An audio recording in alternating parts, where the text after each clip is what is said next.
Good morning. So we're starting off our next series here this fall, talking about the 5 things that God uses to grow our faith. And today we're talking about big faith. Now, big faith is really asking the question, what would it be like to have extraordinary trust and confidence in God? What would it be like for us to have this big faith that has this extraordinary trust and confidence in God no matter what life presents us?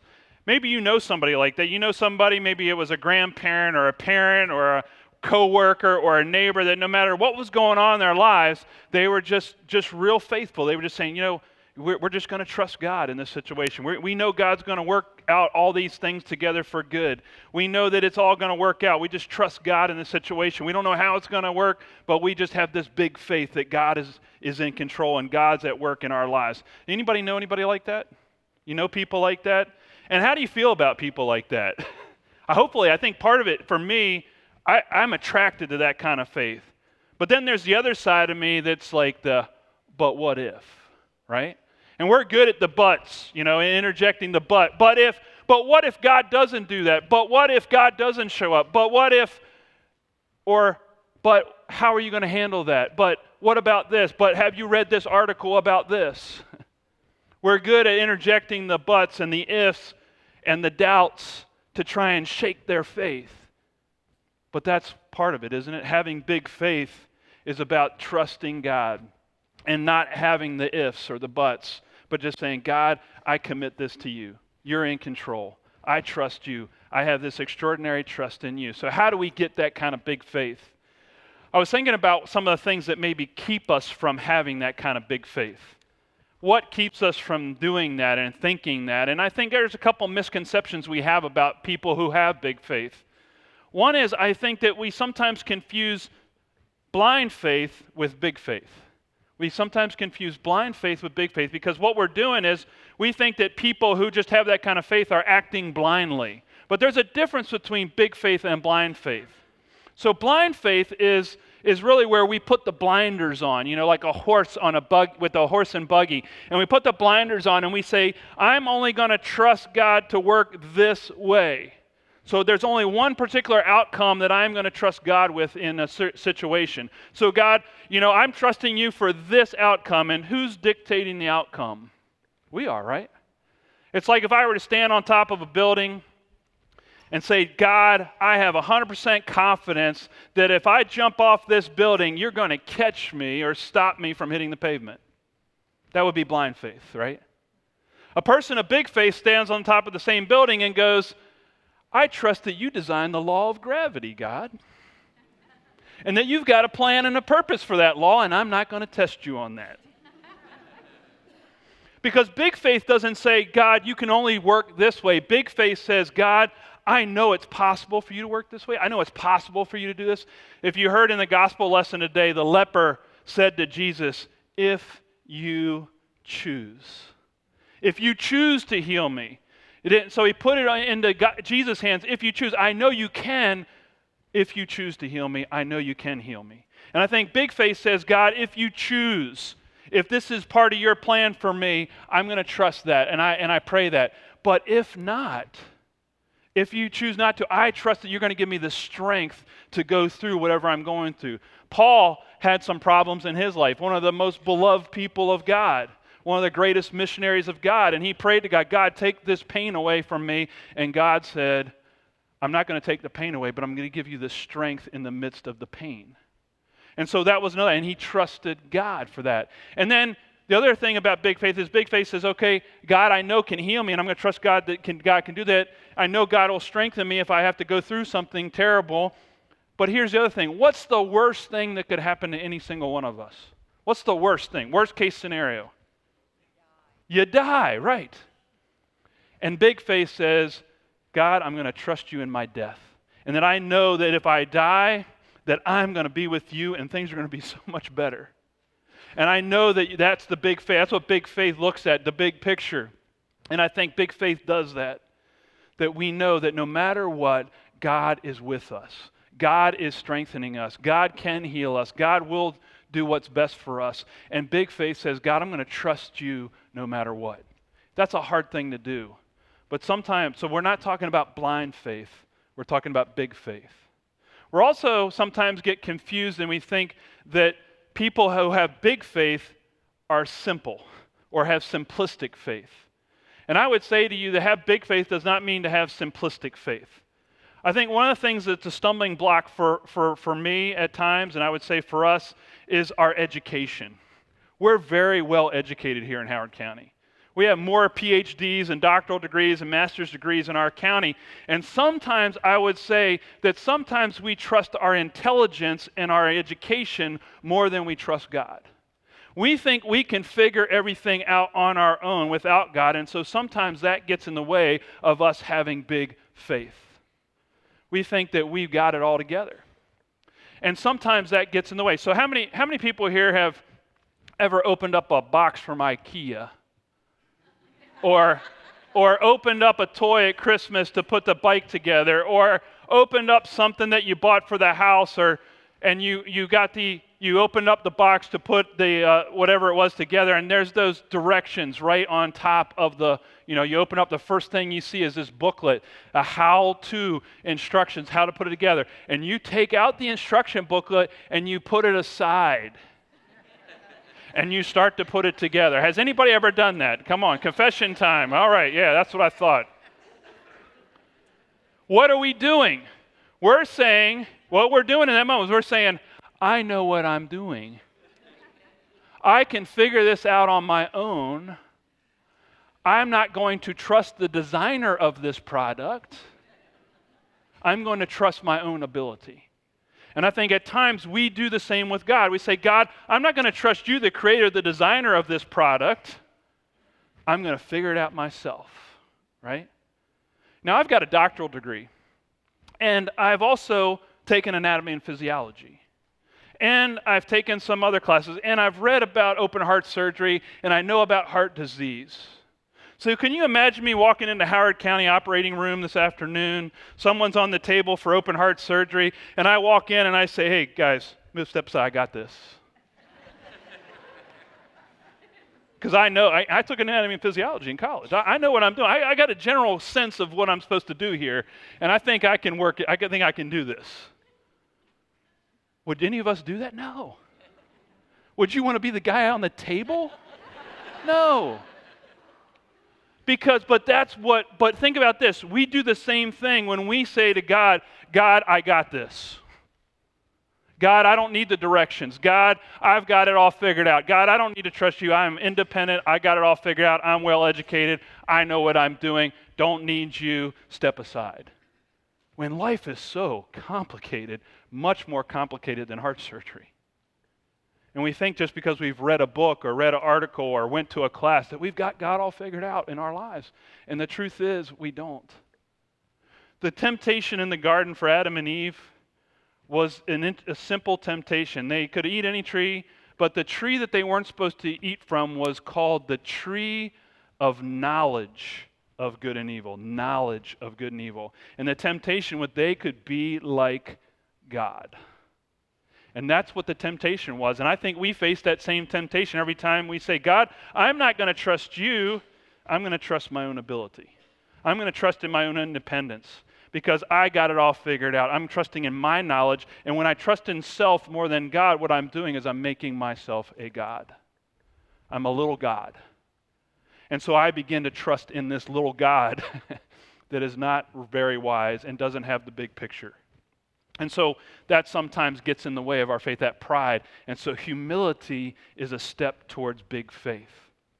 So we see that actually in the centurion today. When you heard the gospel lesson read, it's interesting because it's what the centurion does. He comes with humility to Jesus. Because he's coming to Jesus and he's saying, I understand your authority. He's submitting to Jesus' authority. Now, a centurion was the officer over 100 Roman soldiers. That's where we get the word centurion. And so he is the commanding officer of this 100 soldiers, and so he's a pretty well-established guy. He's also a part of the occupying army in Israel. So the Israelites didn't like Rome. They didn't like the Romans being there because it represented their occupation and their oppression. And so they're being occupied by this army. And so if anybody's in charge in this situation, it's not Jesus, it's the Roman centurion. He's the commander of the troops that are garrisoned just outside Capernaum, and they're there to help bring peace to the area where Capernaum was. But he's heard about Jesus. And it's interesting that as he comes to Jesus, he is, in a sense, humbling himself before Jesus. And he's saying, I don't have it all figured out, but Jesus, I trust your authority. And he actually points that out. He says, I know you have, just as I command troops, you have the authority over the illness and the disease that my servant is suffering. And so I trust your authority over this. And he's humble enough to not say, hey, Jesus, do this for me because I'm in charge, I'm a Roman officer, and you need to listen to me. He doesn't demand it of Jesus. He asks you, he humbles himself before Jesus. He even says, I'm not even worthy to have you come into my house. Now, he also was probably trying to protect the cleanliness laws for Jesus, because Jesus should not go into the home of a Gentile, of a Roman. And he would have understood that about the culture. And so he was, I think, being hospitable to Jesus, saying, well, I don't expect you to come to my house because I know that'll make you unclean. But notice what was Jesus willing to do?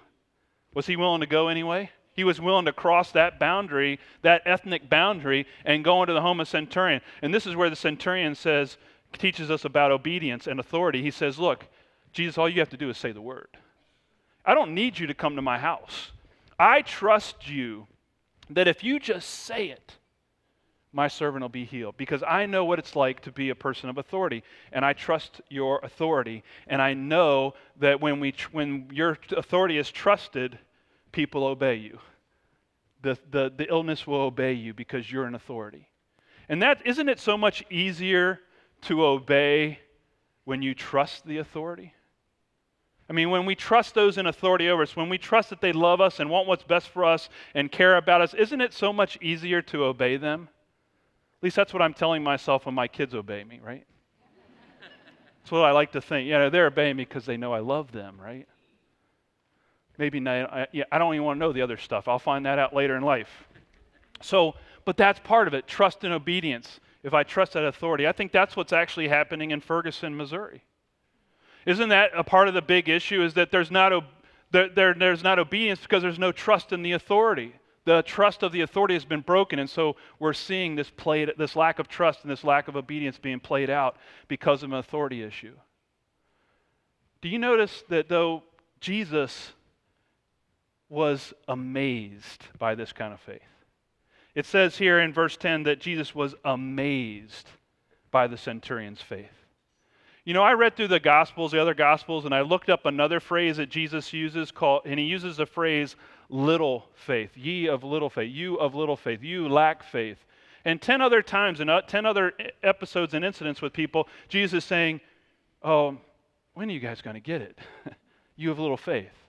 And those are Israelites, but here the Roman centurion, who's not an Israelite, who's not a part of the nation of Israel, Jesus is amazed by this kind of faith. And he knew that God was working in the Roman centurion just as much as God works in the Israelites. So God works in different ways in different people in their faith. Jesus says, and Jesus points out, I want to be amazed by your faith, my faith. What would it be like to amaze Jesus with our faith? And I think that's over the next few weeks, we're going to talk about the 5 things that God uses to build that kind of faith in us. Next week, we're going to talk about practical teaching. Now, practical teaching is not just about knowing the Bible, but it's about how do I put this Bible to practice in my life? What do I learn here? How do I put it into practice, right? How do I make this practical and relevant to my living and to my life? So practical teaching is important. Paul said, knowledge puffs up, but love builds up. Action builds up. So knowing the Bible is not enough. Applying the Bible is what's needed. So we'll talk about that next week. Then we're going to talk about providential relationships and how God puts into our lives people who influence us and encourage us in our faith, that are positive role models and examples for us that encourage us in growing this big faith. We're also going to talk about private disciplines, and private disciplines are those things that when we commit them to God over and over again, we start to grow our faith as we do that. So like, for example, when we give an offering to God, that's a private discipline. And what we're doing is we're trusting God to provide for us even though we give. So that's an example of that. Also, we're going to talk about personal ministry. Thank you, tech crew. Personal ministry. We're talking about personal ministry, which is when we start to serve other people, God uses that service to grow us.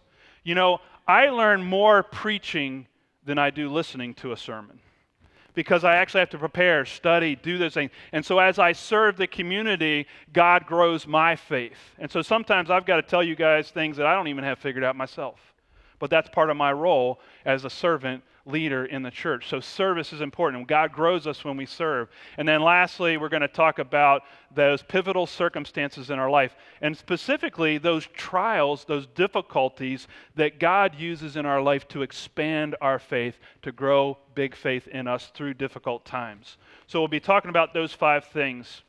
And as I kind of I wanted to just share a closing story about how my faith grew one time, and how God used kind of a interesting, humorous incident in my life to help me to learn to trust. And it was actually, I've shared this story before, but I understand that we only remember 10% of what we hear 3 months later. So I've told this maybe 2 or 3 years ago, so I'm assuming maybe only 5% of you remember it.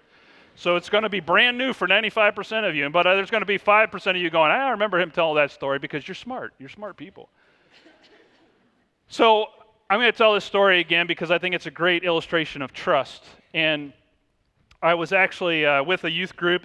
Now, you have to picture me younger, more muscular, leaner, back in my 20s, you know. And I took our youth group rock climbing, and we were out rock climbing in upstate New York, and we get to the cliff, and the group's there, the guy who's doing the ropes, and the rope guy, what do you recall that guy? He's there, and he's saying, all right, now look, you got 4 options on this cliff. You got the easy option over here, and then you've got the intermediate. If you're a skier, you know, that would be like the blue square, the intermediate slope, intermediate climb. And then you got the black diamond climb right here, and the third one over here. And then if you really want to challenge, there's the skull and crossbone climb all the way over here. So I got these 4 options, and they say, okay, who wants to go first? And all the young people are like, I'm not going first. And I'm like, I'll do it. I'll step up. I'll set the example, right? I'll take the challenge on. And so I look at that. I'm not taking the wimpy way. No. But I wasn't quite sure. It had been a while since I'd been rock climbing, so I said, I'm not going to start with the skull and crossbones. But to prove myself, I'm going to take the double black diamond. I'm going to take one of the challenging ones. So I rope in, I harness in, I get up on the cliff. We're talking, I'm climbing up, everything's going great. But the reason this was difficult was that in the middle of the cliff, about 2/3 to 3/4 of the way up, there's this rock that just comes out, and you're against the cliff, and that rock goes out over your head, and it's back here.